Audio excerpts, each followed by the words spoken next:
एक किसान था। उसके पास अपना बहुत बड़ा खेत था। उसमें फसल भी अच्छी होती थी। उसके पास 2 जोड़ी बैल थे, 2 बैलगाड़ियाँ थीं। उसका जीवन बहुत ही मज़े से गुजर रहा था। लेकिन उसे चिंता करने की बहुत आदत थी। वह बिना बात ही चिंता करता रहता था और सारा दिन सोचता रहता था। वह सोचता रहता था कि कहीं मेरी फसल को कीड़े न लग जाएं, पशु मेरी फसल को बर्बाद न कर दें। इस तरह की बातें उसके दिमाग में चलती रहती थी। इसीलिए वो ढंग से खा पी भी नहीं सकता था।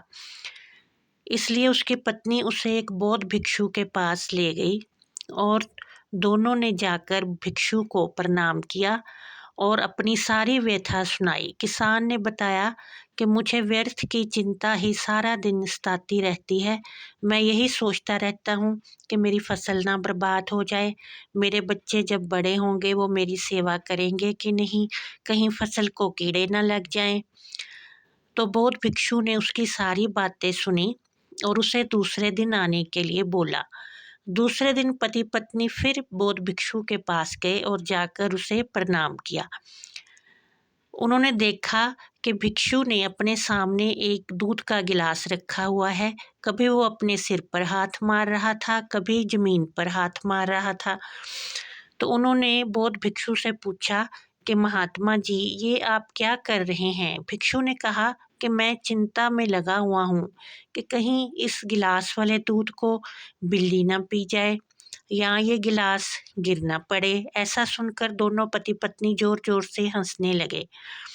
तो उन्होंने भिक्षु से बोला कि यहाँ पर बिल्ली तो है नहीं, तो वो कैसे दूध पिएगी, और जब तक आप बैठे हो तब तक वो आ भी नहीं सकती, और कोई यहाँ है नहीं जो दूध का गिलास गिरा देगा। फिर आप क्यों व्यर्थ की चिंता कर रहे हो?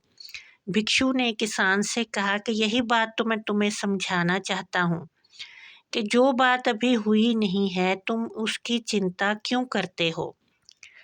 तुम्हारी फसल को क्यों कुछ हो जाएगा, या बड़े होके बच्चे तुम्हारी सेवा क्यों नहीं करेंगे?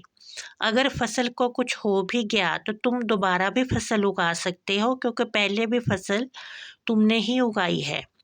और जब हमारे पे कोई मुसीबत आती है तो उससे सामना करने का जो साहस है वो भगवान हमें उसी वक्त खुद दे देते हैं।